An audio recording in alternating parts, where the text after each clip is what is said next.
পুতুল দেওয়ান অনেক সুন্দর গান করলেন। কমিটির তরফ থেকে দুটি পালা দিয়েছেন। আতে রাসুল হিন্দে কাওয়াল সঞ্জরি খাজা মঈনুদ্দিন চিশতি রহমতুল্লাহের জীবনী এবং হজরত বড় পীর আব্দুল কাদের জিলানী মাহবুব সুবানী কুতুবে রাব্বানী শেখ সৈয়দ মহিউদ্দিনের জীবনী। তো আমাকে দিয়েছেন বড় পীরের জীবনী, আর পুতুল দেওয়ানকে দিয়েছেন খাজা বাবার জীবনী। আসলে গাওয়ার মতো কোনো শক্তি সামর্থ্য সাধ্য কোনোটাই নাই, তারপরেও গাওয়ার জন্য চেষ্টা করব। কমিটির তরফ থেকে বলা হচ্ছে যে কথা একদম কম, আমরা কিছুক্ষণ এই শুনব। তো আমি আমার ভাবে গান করব, করে যতটুকু সম্ভব তার কাছে ছোট করে দুটি কথা রাখবো। ধন্যবাদ।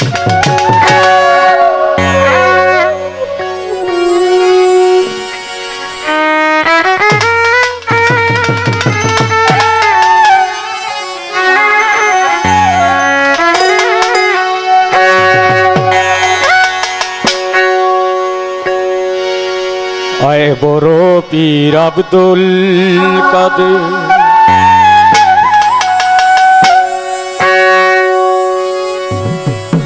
জিলানের জিলানী,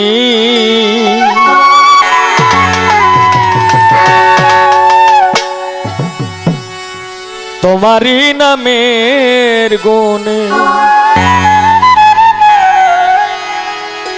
আগুন হয়ে যায় পানি। আয় বড় পীর আব্দুল কাদের জিলানের জিলানী, তোমারি নামের গুণ আগুন হয়ে যায় পানি। আয় বড় পীর আব্দুল কাদের।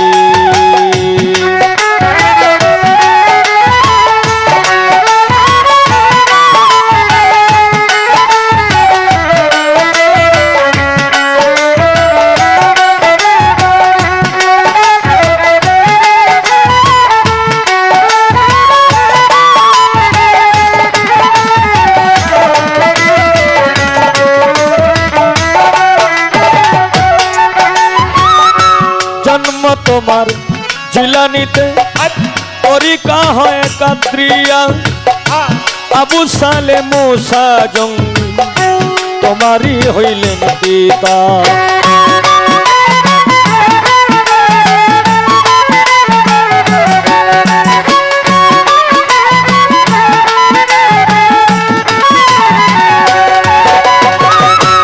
জন্ম তোমার জিলানিতে তরিকা হয় কাদরিয়া, আবু সালে মুসা জঙ্গি আপনার হইলেন পিতা। উম্মুল খায়ের মা ফাতেমা, উম্মুল খায়ের মা ফাতেমা তোমারি জননী, তোমারি নামের গুণ আগুন হয়ে যায় পানি।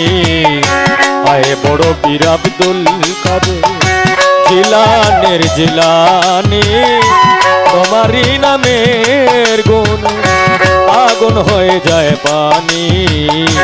আয় বড় পীর আব্দুল কাদের।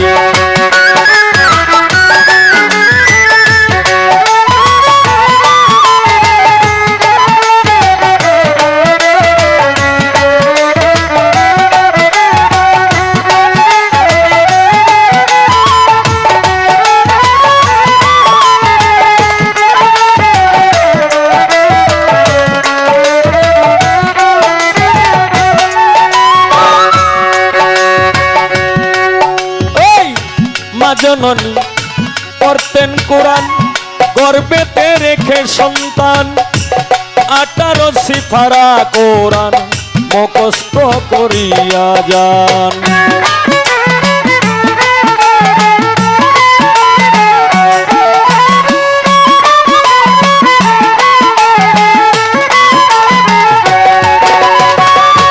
মা জননী পড়তেন কোরআন মুখস্থ করিয়া যান। 18 মা জননী পড়তেন কোরআন গর্ভে রেখে সন্তান। 18 ফারা কোরআন মুখস্থ করিয়া যান। মায়ে জানে না ছেলের কুঞ্জে, মায়ে জানে না ছেলের কুঞ্জে হয়ে গর্ভধারণী। তোমারই নামের গুণ আগুন হয়ে যায় পানি। আয় বড় পীর আব্দুল কাদের জিলানের জিলানি। তোমারই নামের গুণ আগুন হয়ে যায় পানি। আয় বড় পীর আব্দুল কাদের।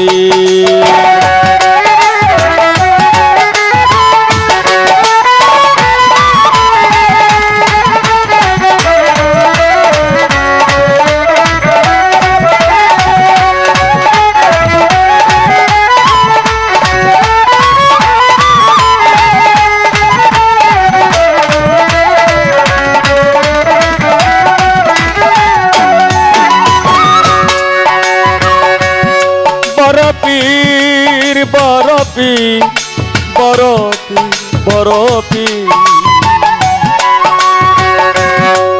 ওরে বরপীরের জন্ম হলো ছিল রমজানের সময়। দিনের বেলা খায় না দুগ্ধ তাই তো তোমার রোজা হয়।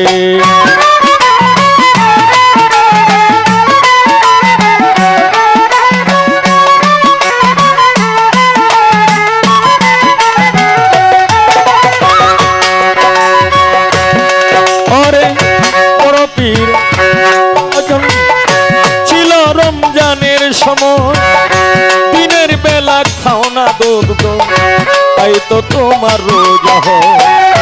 কয়েকদিন হিলালাউদ্দিন, কয়েকদিন হিলালাউদ্দিন মারিফতেরি খনি। তোমারই নামের গুণে আগুন হয়ে যায় পানি। আয় বড় পীর আব্দুল কাদের জিলানের জিলানি। তোমারই নামের গুণে আগুন হয়ে যায় পানি। আয় বড় পীর আব্দুল কাদের জিলানের জিলানি। তোমারই নামের গুণে আগুন হয়ে যায় পানি। আয় বড় পীর আব্দুল কাদের।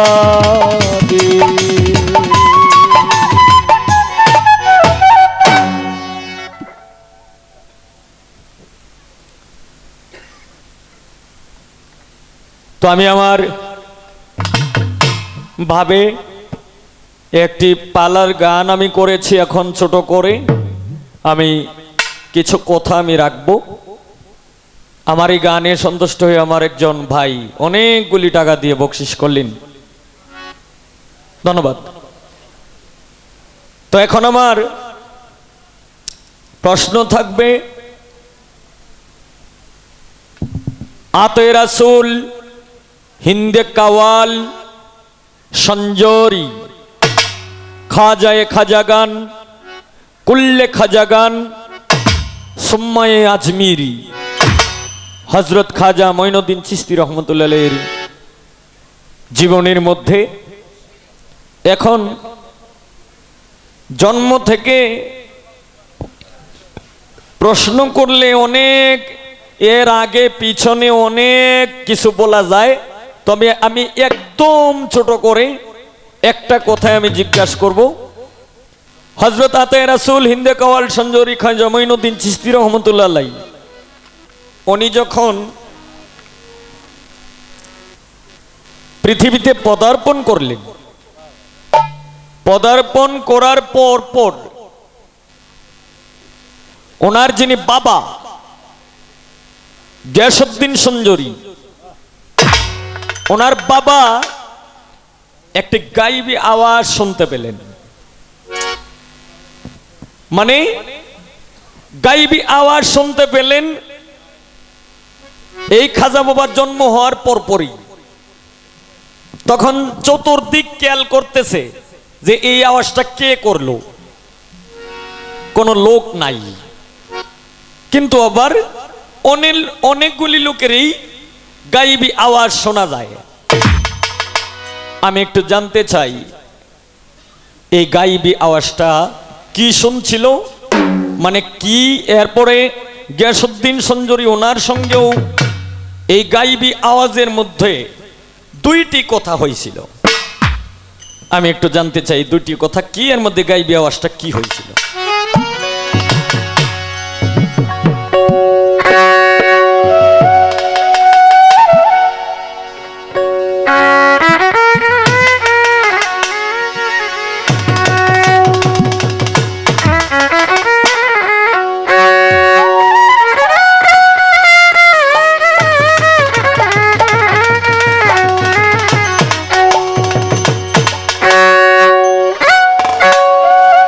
তো আমি একটি পালার গান করেছি, এখন আমি আমার ভাবে আরেকটি গান করব, করে আমি বসবো, এরপর আবার পুতুল দেওয়ান গান করবে।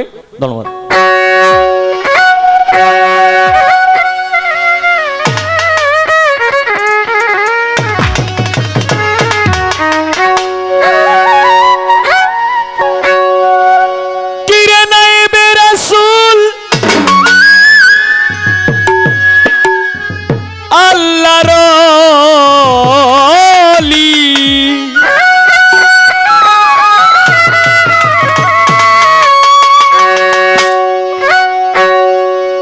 হযরত গৌসেল আজম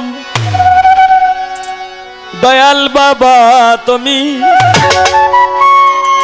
হযরত গৌসেল আজম ও বাবা, ও মতিন শাহ বাবা তুমি, হযরত দয়াল বাবা কেবলা কাবা তুমি, জিন্দা কাবা জিন্দা কাবা জিন্দা কাবা জিন্দা কাবা।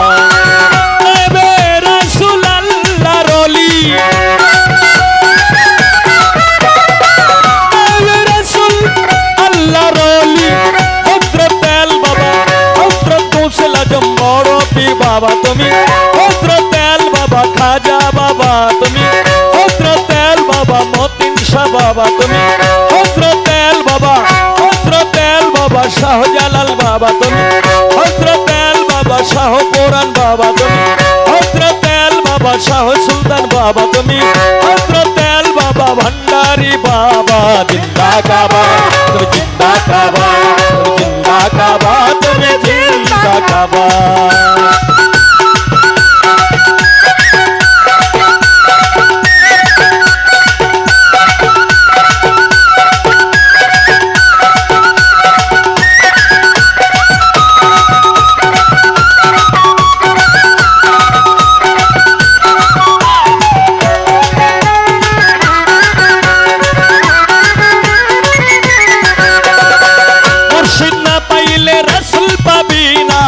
রাসূল না পাইলে আল্লাহ পাবি না,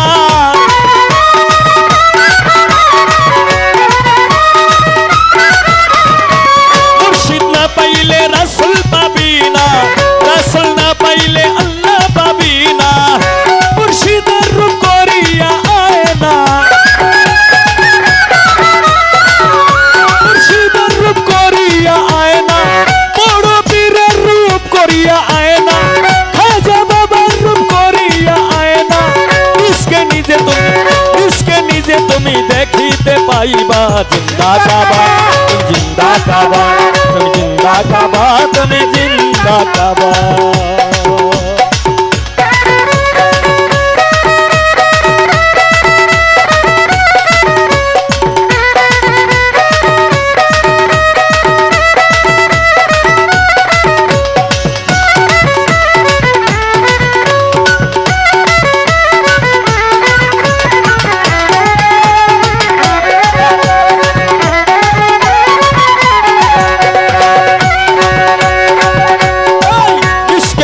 তোমরা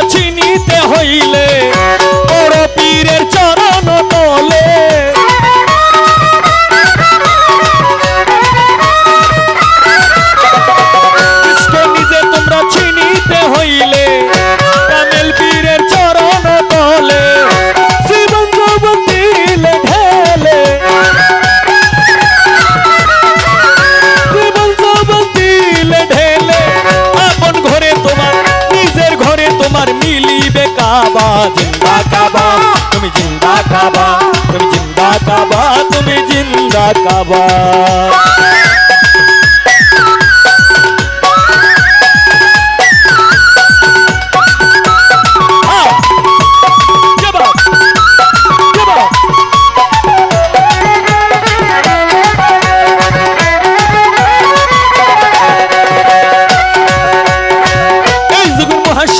ইসলামের মাঝি হযরত আল বাবা জিন্দা বাবাজি।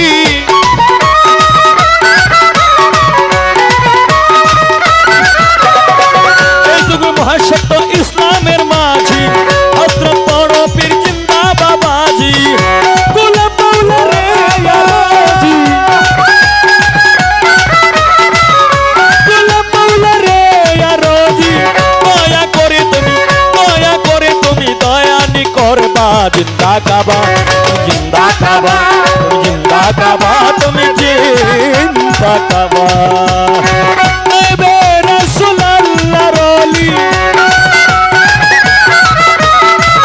এবে রাসূল আল্লাহর ওলি হযরত গৌসুল আজম বড় পীর বাবা তুমি। হযরত আল বাবা, হযরত আল বাবা, হযরত আল বাবা মতিন শাহ বাবা। জিন্দা কাবা জিন্দা কাবা জিন্দা কাবা জিন্দা কাবা জিন্দা কাবা জিন্দা কাবা জিন্দা কাবা জিন্দা কাবা জিন্দা কাবা ও তুমি জিন্দা কাবা।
আমার মনে পাখি আমার প্রাণে পাখি তোর শোনে আমার কথা ছিল।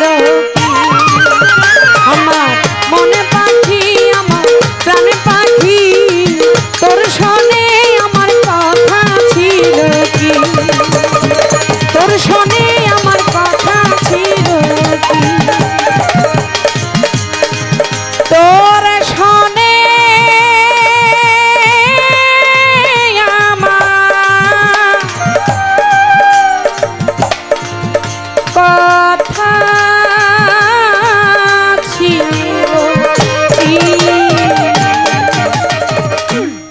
জনাবা শিউলি দেওয়ান আমার সেই আন্টির খুব কাছের আমার আফসার আলী কাকাজান আসছে আমাদের মাঝে, তার প্রতি আমার সালাম রইল, আমার সালাম নেবেন। আসসালামু আলাইকুম। এখানে দূরদূরান্ত থেকে আজকে যারা এই বাউল বিচার গান শুনতে আসছেন আপনাদের সকলের প্রতি আমার অন্তরে অন্তঃস্থল থেকে সাধুবাদ জানাই, কৃতজ্ঞতা জানাই। আর বাবাজি যেখানেই থাকুক না কেন এসে বসবেন।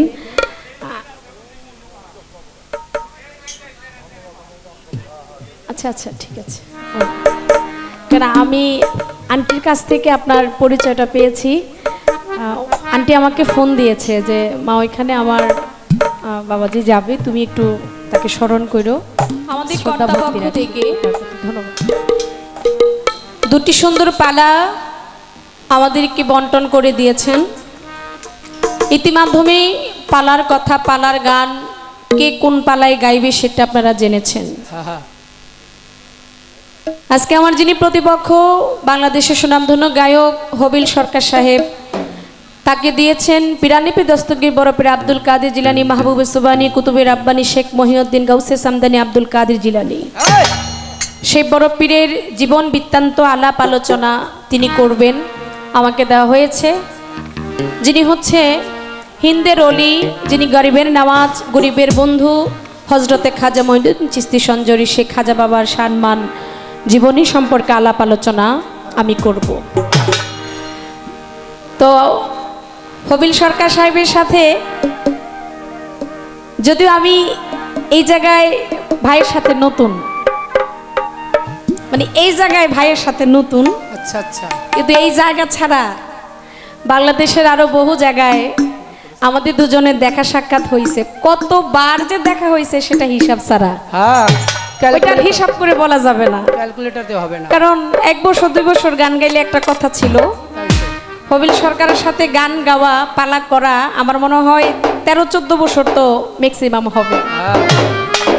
তো এর ভিতরে যে কতবার কত গান, কত কথার কাটাকাটি, হ্যাঁ হয়েছে না হবিল ভাই? এই কথাটা কেন বললাম, অনেকেই বলে এই হবিল সরকার খুব গরম শিল্পী, পুতুল দেওয়ান খুব গরম শিল্পী, লাইগা নিয়ে যায় দুইজন। আচ্ছা, আসলে লাগালাগির কাজ আগে থেকেই শেষ, ইয়েস, অনেক আগে থেকেই ঝগড়াঝাটির কাজ শেষ।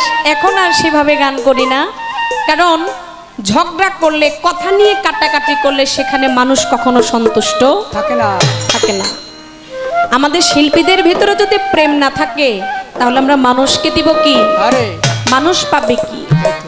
তাই মিল মহব্বত রেখে গান করতে হবে। কিন্তু পালা দিলে এটা একটু ব্যতিক্রম, পালার ভিতরে তো কাউকে সারাসারি হবে না, করা যায় না। সেটা হলো প্রশ্ন নিয়ে, কথাবার্তা নিয়ে। তা আমার ভাই খুব সুন্দর চমৎকার পালা গান করেছেন, কথা বলেছেন, ভালো ভালো, আমাকে প্রশ্ন করেছেন। তো প্রশ্নের জবাব আমি দেওয়ার চেষ্টা করব। আগে আমি খাজা বাবার জীবনী থেকে একটা গান করি। আর কর্তাপক্ষকে ধন্যবাদ জানাই, গান কমিটিকে ধন্যবাদ জানাই যে আজকের যে অনুষ্ঠানটা, এটা হচ্ছে কাদরিয়া তরিকা মতে, এটা ব্যানারেই লেখা আছে যে অনুষ্ঠানটা হচ্ছে আমার পিরানিপি দস্তগীর বড় পীর আব্দুল কাদের জিলানীর নামে। তা আপনারা যে আমার বড় পীরকে স্মরণ করে, খাজা বাবাকে স্মরণ করে যে পালাটা দিয়েছেন, এই জন্য আপনাদেরকে ধন্যবাদ। মানে নামের সাথে আপনাদের কাজের মিল, এই জন্য ধন্যবাদ আপনাদেরকে। তো আমি ছোট্ট করে গানে চলে যাব। বেশি কথা আমি বলবো না, আর আমি বেশি কথা জানিও না, কিন্তু পালা কর্মে আমার যে কথা না বললে হয় না, ততটুকুই আমি বলার চেষ্টা করব। ধন্যবাদ।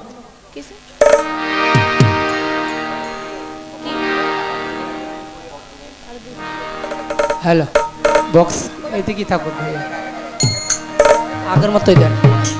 হ্যালো বলো, হ্যালো কও, হ্যালো হ্যালো, দূরে যাও, দূরে যাও হ্যালো হ্যালো, ভাই, একটু দূর থেকে যেন টানে। বক্স ঘুরে দিছেন, বক্স ঘুরে দিছেন।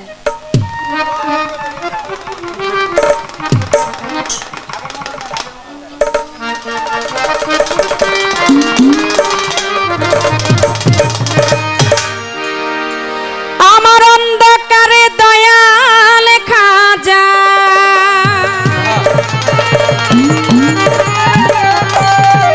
অন্ধকারে দয়াল খাজা আলো জ্বালিল রে, ওই চায়া দেখ সঞ্জয় নগর আমার খাজা বাবা এলো রে।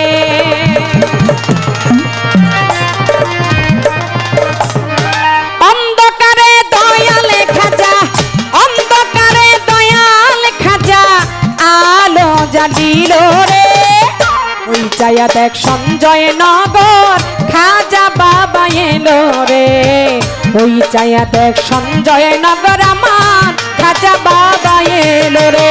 অন্ধকার দয়াল খাজায়, অন্ধকার দয়াল খাজায় আলো জ্বালিল রে, ওই চায়া দেখ সঞ্জয় নগর খাজা বাবা এলো রে, ওই চায়া দেখ সঞ্জয় নগর খাজা বাবা এলো রে। পিতা খাজা গিয়া সতীন আহমদ সঞ্জরি, মাতা হয় উম্মে ওয়ারা ভাগ্যবতী নারী।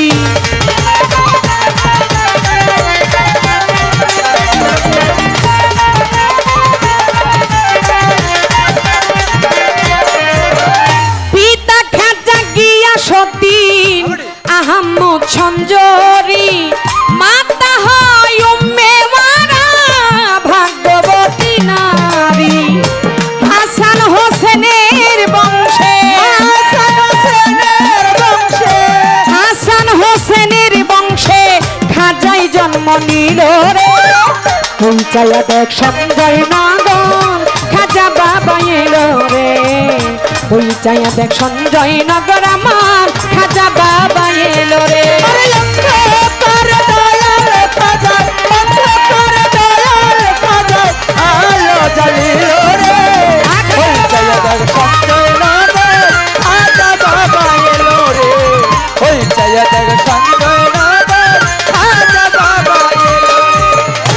চোদ্দই রাজ্য বাবা ছিল বড় শুভ দিন শুভ সময় শুভ লগ্নে এলো খাজা মঈনুদ্দিন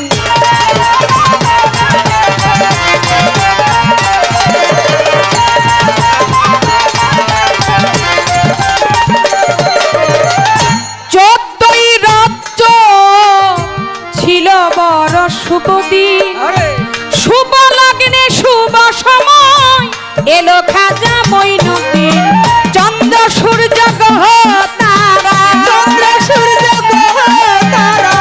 চন্দ্র সূর্য গ্রহ তারা আনন্দে মাতিল ওই চায়া দেখ সঞ্জয় নগর খাজা বাবা এলো রে ওই চায়া দেখ সঞ্জয় নগর আমার খাজা বাবা এলো রে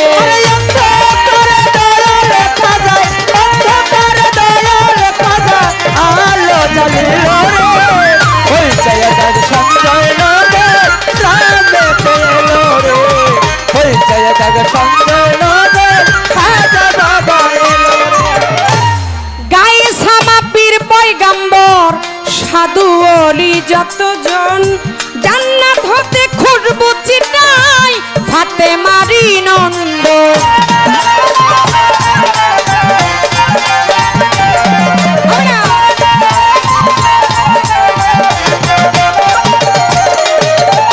গায়ে সামা পীর পয়গাম্বর সাধু অলি যতজন জান্নাত হতে খুশবু ছিটায় ফাতেমার নবীর নন্দন হুর গলে মান ফেরেশতারা হুর গলে মান ফেরেশতারা সুরে সুরে গাইল রে ওই চায়া দেখ সঞ্জয় নগর খাজা বাবা এলো রে ওই চায়া দেখ সঞ্জয় নগর আমার খাজা বাবা এলো রে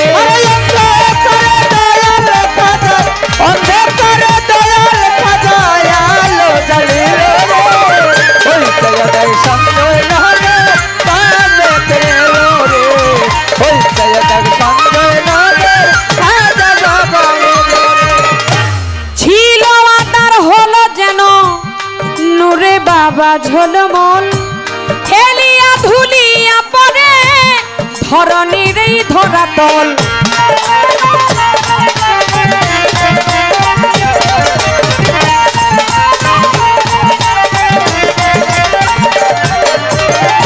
ছিল আদার হলো যেন নূরে বড় ঝলমল হেলিয়া ধুলিয়া পরে ধরণীর এই ধরাতল দেখতে চরণ দেওয়ান কাজল দেখতে চরণ দেওয়ান কাজল আশাতে রইল ওই চাঁদা দেখ সঞ্জয় নগর খাজা বাবা এলো রে ওই চায়া দেখ সঞ্জয় নগর আমার খাজা বাবা এলো রে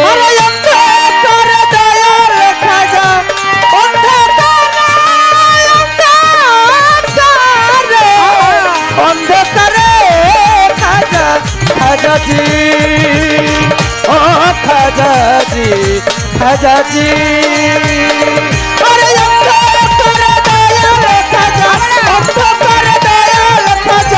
আলো জ্বলিল রে ওই জয় দেব সঞ্জয় নগর খাজা বাবা এলো রে ওই জয় দেব সঞ্জয় নগর খাজা বাবা এলো রে অন্ধকারে দয়াল খাজা অন্ধকারে দয়াল খাজা আলো জ্বলিল রে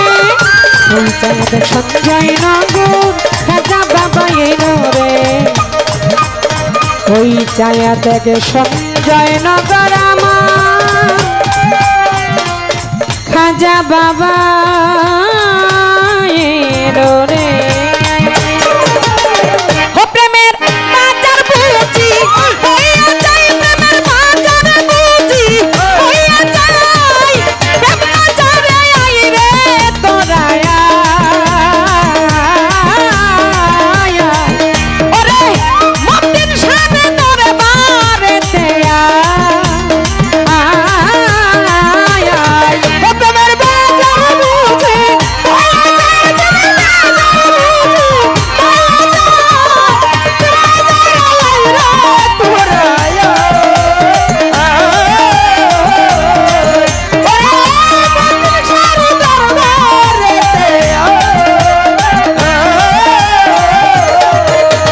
যেইভাবেতে পাল্লা দিল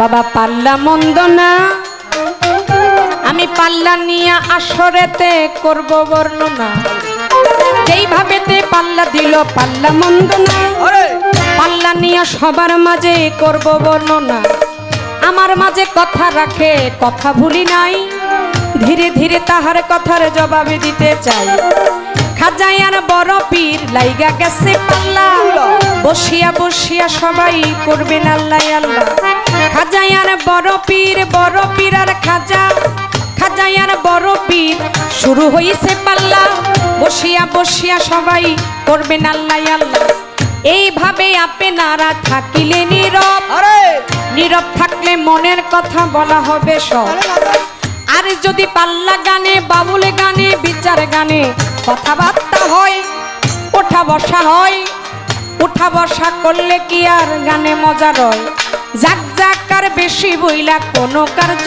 নাই প্রশ্নের জবাব আমি তারে দিতে চাই যাক যাক আর বেশি বইলা কোনো কার্য নাই অল্প কথায় তাহার আমি জবাব দিতে চাই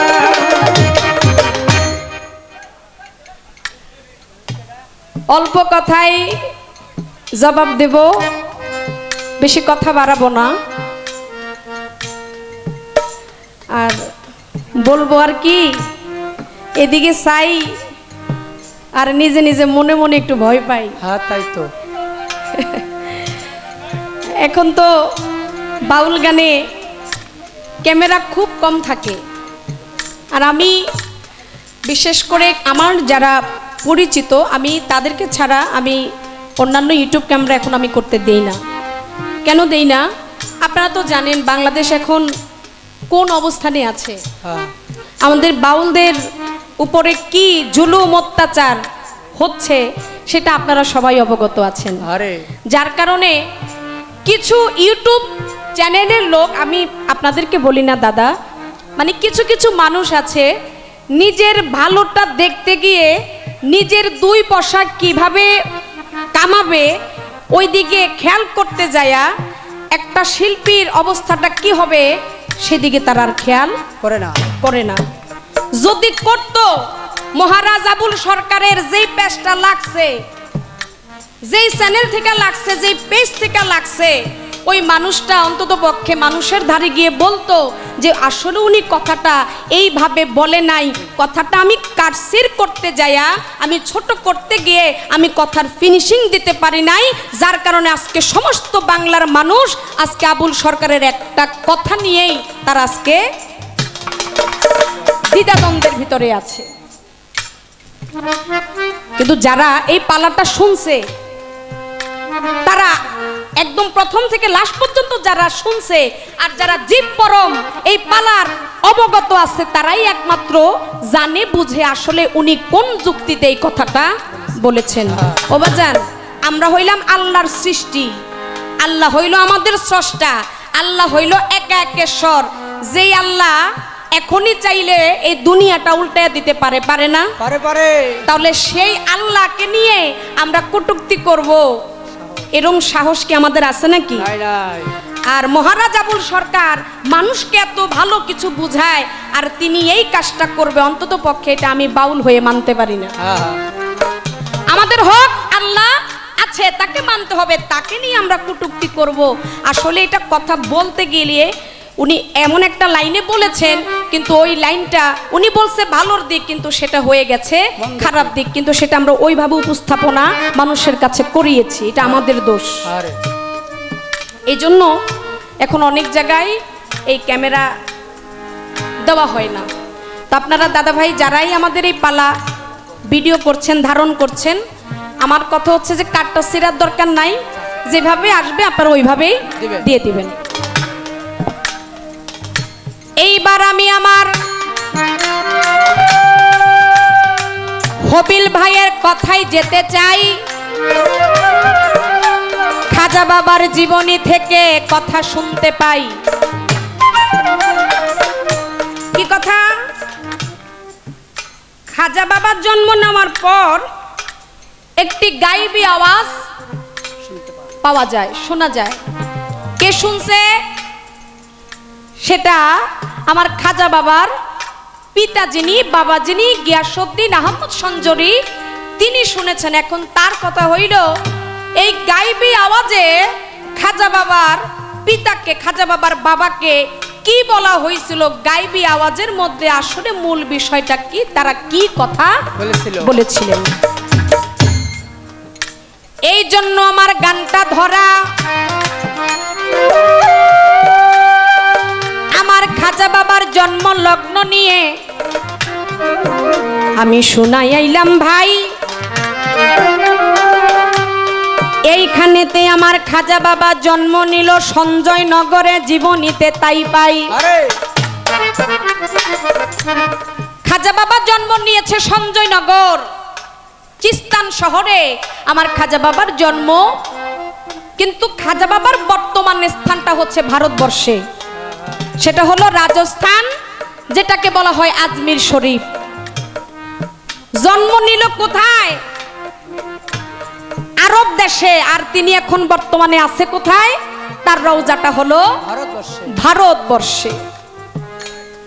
খাজা বাবার যিনি পিতা গিয়াসউদ্দিন আহমদ সঞ্জরি, আমার খাজা বাবা যখন তার মায়ের গর্ভে 6 মাস, কেহ বলে 8 মাস, কিন্তু খাজা বাবা তার মায়ের গর্ভে যখন, আমার খাজা বাবার পিতা কিন্তু তখন তার মায়ের সাথে ছিল না, মানে আমার খাজা বাবার মায়ের সাথে ছিল না। তিনি শ্যাম শহরে যাইতেন বাণিজ্যের উদ্দেশ্যে। তো বাণিজ্যের উদ্দেশ্যে গেলে তিনি এমন ভাবে যেতেন যেখানে তিনি অল্প কয়দিনে ফিরে আসতেন না, মাসের পরে মাস এই বাণিজ্যের উদ্দেশ্যে তার কেটে যেত। এই দিক দিয়ে আমার খাজা বাবা যখন তার মায়ের গর্ভে, সে তো আল্লাহওয়ালা ব্যক্তি, কোনো সাধারণ ব্যক্তি নয়। মায়ের গর্ভে থাইকা জিকির করত, জীবনীতে রয়।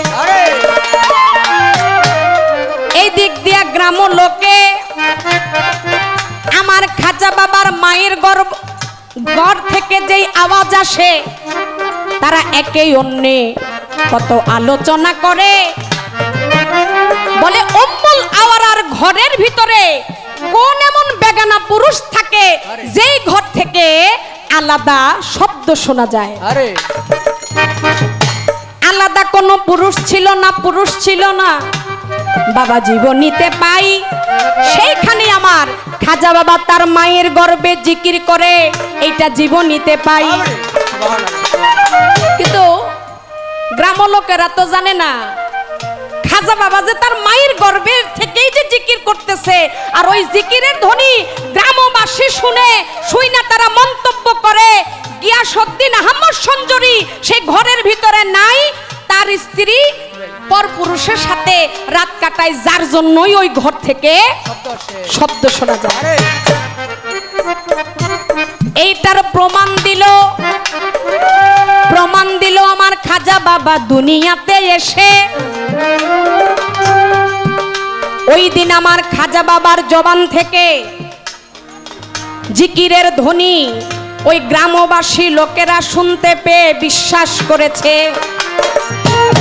ওই যেই জিকিরের ধ্বনি আগে তারা শুনতে পেয়েছে, ঠিক ওই একই জিকিরের ধ্বনি আমার খাজা বাবা যখন পৃথিবীতে জন্ম নেয় মাতৃগর্ভ থেকে, ঠিক একই জিকিরের ধ্বনি নিয়ে যখন জন্ম নিল, গ্রামবাসী মানুষের আর বুঝতে বাকি রইল না এইটা কে।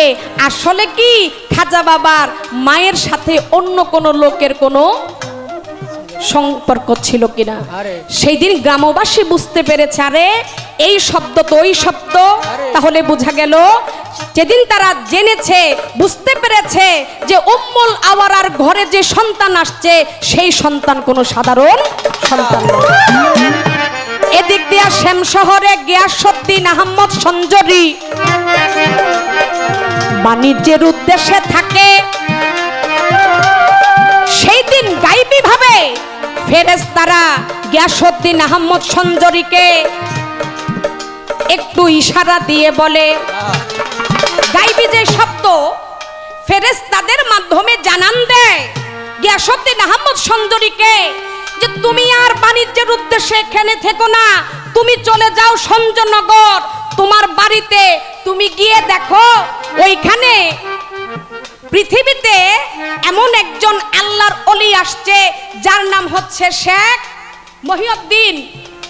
আমার যিনি হিন্দের অলি, গরিবের নামাজ গরিবের বন্ধু, সেই খাজা বাবা গিয়ে দেখো মঈনুদ্দিন সে জন্ম নিয়েছে, সে কোনো সাধারণ ব্যক্তি নয়, সে হলো আল্লাহ তাআলার পক্ষ থেকে এমন একজন মানুষ প্রেরণ করা হয়েছে, তাকে তুমি খেয়াল রাখবা, কাফেরেরা যেন তাকে যেন কোনো ক্ষতি না করতে পারে।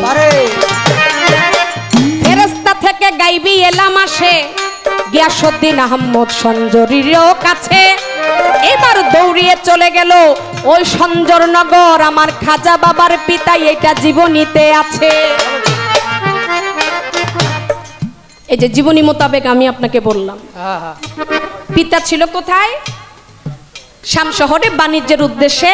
ওইখানে ফেরেশতাদের মাধ্যমে জানান দিল, চলে যাও তুমি তোমার বাড়িতে গিয়ে দেখো একটা ফুটফুটে পুত্র সন্তান হইছে যে হলো আল্লাহর ওলি, তবে হ্যাঁ তুমি তাকে খেয়াল রাখবা, যত্ন করবা, কাফেরেরা যেন তাকে যেন ক্ষতি না করে। অবশেষে এখানে আরো অনেক জীবনী আছে। আহমদ সঞ্জরি তিনি বাড়িতে যান, গিয়ে তারপরে আমার খাজা বাবাকে দেখেন। এখানে আরো অনেক ঘটনা আছে, কেরামতি তো আর একটা না, এখানেও খাজা বাবার অনেক কেরামতি আছে। আমি সেদিকে আর গেলাম না, আপনার প্রশ্ন যেখানে ছিল আমার জবাবও সেখানে ছিল, বলার চেষ্টা করলাম।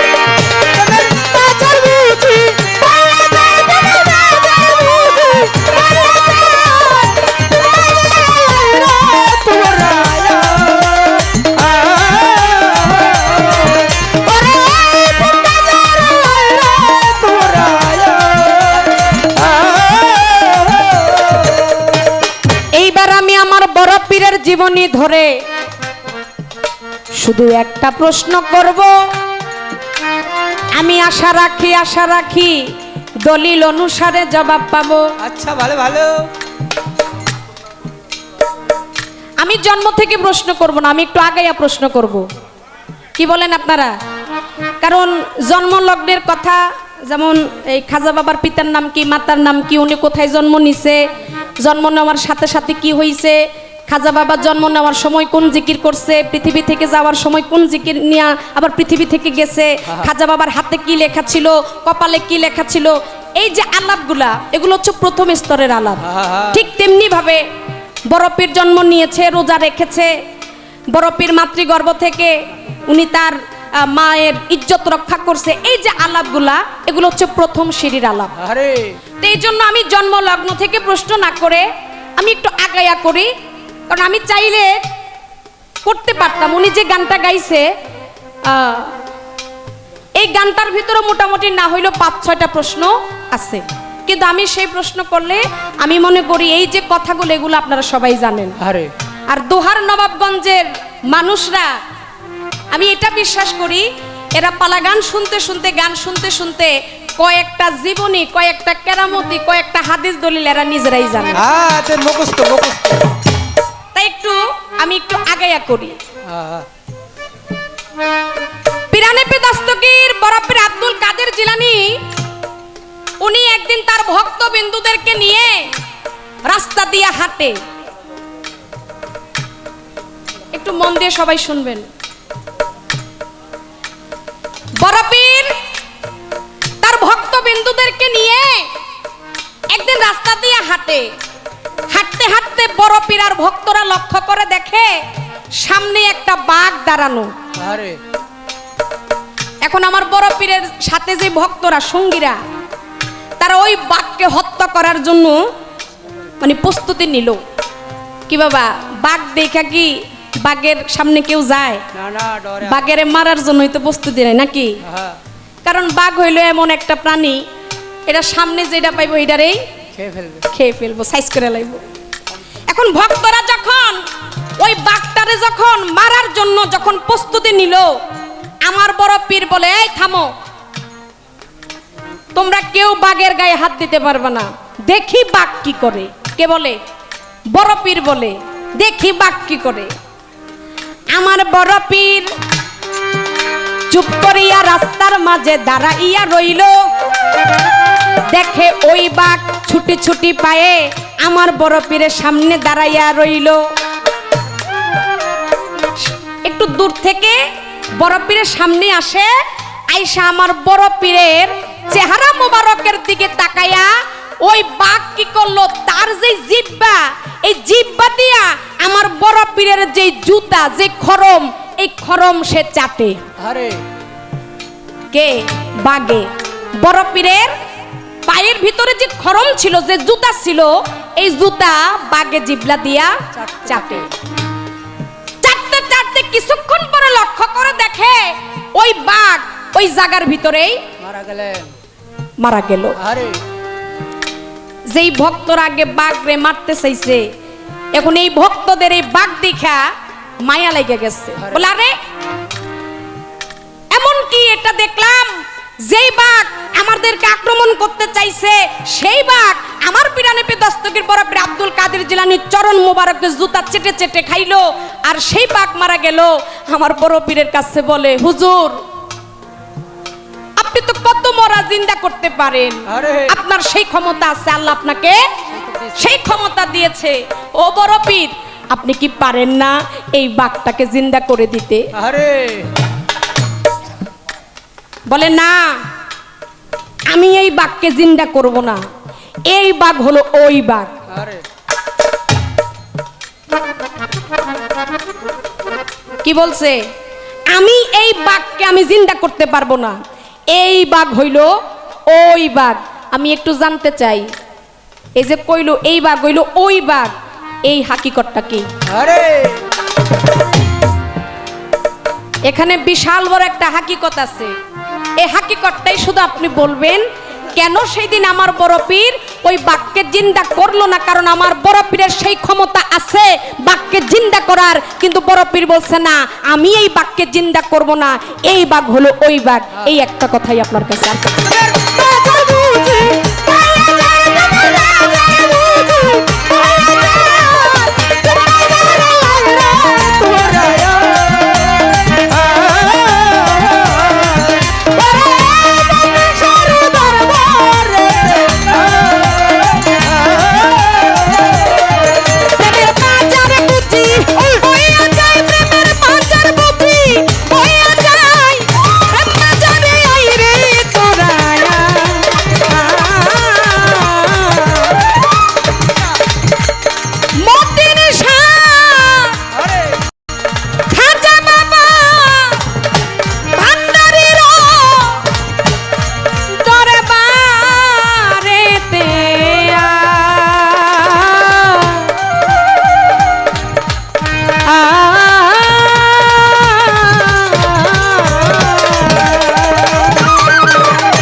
আল্লাহ